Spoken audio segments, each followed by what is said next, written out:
So this piece is called Uncommon Friends, and it's about the uncanny relationships found in nature between animals that should be natural enemies, but actually find through various circumstances ways to live together and rely on each other. So that's what the piece is about, and within it are a number of pairs of animals who have done that.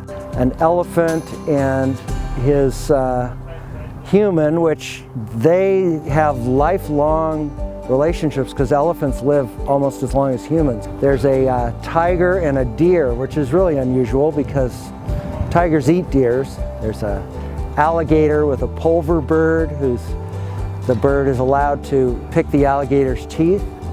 And there's a lot of other things. There's a fox and a rooster who fell in love and lived together.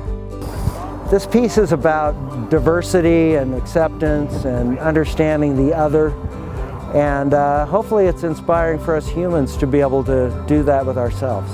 There's really room for everyone to thrive if we can make that a priority, and I think the fact that it can happen in nature, albeit with these strange circumstances, but still it can happen, and I find it really inspiring and heart-touching, and so I'm hoping that kids learning about this at a young age, that it will stick with them to realize that people that are different are still people we can enjoy and learn to live with and maybe love. I think art just has the ability to enrich life, and so I love being part of that.